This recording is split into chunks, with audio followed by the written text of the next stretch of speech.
ಕಲಾಕ್ಷೇ ನಾಟಕದ ಮಹಿಳೆಯರು ನಾಟಕ ಆಡ್ತಾ ಇರೋದೇ ತುಂಬ. ಈ 30 ಸುತ್ತಮುತ್ತಳ್ಳಿ ಯಾರು ಮಹಿಳಾ ತಂಡದಿಂದ ನಾಟಕ ಆಡಿರಲಿಲ್ಲ. ನಾನು 40-35 ವರ್ಷದಿಂದ ರಾಜಕೀಯದಲ್ಲಿದ್ದೀನಿ. ಅವತ್ತಿಂದನೂ ಇವತ್ತು 37 ನಾಟಕದಲ್ಲಿ ಮಹಿಳೆಯರ ನಾಟಕ ಯಾವುದೇ ಕಾರಣಕ್ಕೆ ಆಡಿಲ್ಲ. ಅದು ಪ್ರೋತ್ಸಾಹ ಕೊಟ್ಟ ಧನಂಜಯನವರು, ನಾಗರಾಜ್ ಅವರು, ಸುರೇಶ್ ಅವರು, ನಾಗರಾಜು, ಲಿಂಗರಾಜು, ಭಾರಿ ಜನ ಪಾಪ ಸಂಘಟನೆಗಳೆಲ್ಲ ನಿಂತ್ಕೊಂಡು ಹೆಣ್ಮಕ್ಳಿಗೆ ಧೈರ್ಯ ತುಂಬಿ ಇಷ್ಟು ಮಟ್ಟಿಗೆ ನಾಟಕ ಆಡ್ತಾರೆ ಹೆಣ್ಮಕ್ಳು. ನಾವೆಲ್ಲ ಪಾಪ ಅವ್ರಿಗೆ ಪ್ರೋತ್ಸಾಹ ಕೊಡಬೇಕು.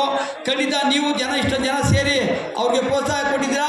ಇದೇ ಥರ ಈ ಸರಿ ಕುರುಕ್ಷೇತ್ರ ಆಡಿದರೆ ಮುಂದಕ್ಕೆ ಇದೇ ಥರ ಗಂಗಮ್ಮನ ದೇವಸ್ಥಾನಕ್ಕೆ ಬೇರೆ ನಾಟಕ ಆಗಲಿ, ನಮ್ಮದು ಹೆಚ್ಚಿನ ರೀತಿ ಪ್ರೋತ್ಸಾಹ ಕೊಡ್ತೀವಿ. ನಾವು ಎಲ್ಲ ನಿಂತ್ಕೊಂಡು ಆಡಿಸ್ತೀವಿ. ಎಲ್ಲ ಜನ ಸಹಕಾರದಿಂದ ಮುಂದಕ್ಕೂ ಬರೋ ವರ್ಷ ಖಂಡಿತ ಬೇರೆ ನಾಟಕ ಆಡಲಿ. ಹೆಣ್ಮಕ್ಳಿಗೆ ಏನು ಬೇಕೋ ಸಪೋರ್ಟ್ ಮಾಡೋಣ. ಹೆಚ್ಚಿನ ರೀತಿ ಎಲ್ಲರೂ ಸೇರಿ ಸಹಕಾರ ಕೊಡೋಣ ಅಂತೇಳಿ ಮಾತಾಡಿ ಮುಗಿಸ್ತಾ ಇದ್ದೀನಿ. ಕಲಾಕ್ಷೇ ನಾಟಕದ ಮಹಿಳೆಯರು ನಾಟಕ ಆಡ್ತಾ ಇರೋದೇ ತುಂಬ. ಈ 37 ಸುತ್ತಮುತ್ತಳ್ಳಿ ಯಾರು ಮಹಿಳಾ ತಂಡದಿಂದ ನಾಟಕ ಆಡಿರಲಿಲ್ಲ. ನಾನು 40-35 ವರ್ಷದಿಂದ ರಾಜಕೀಯದಲ್ಲಿದ್ದೀನಿ.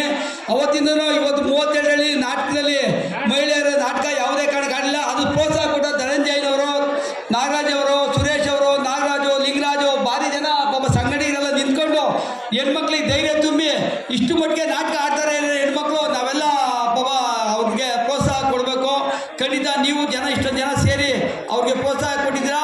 ಇದೇ ಥರ ಈ ಸರಿ ಕುರುಕ್ಷೇತ್ರ ಆಡಿದರೆ ಮುಂದಕ್ಕೆ ಇದೇ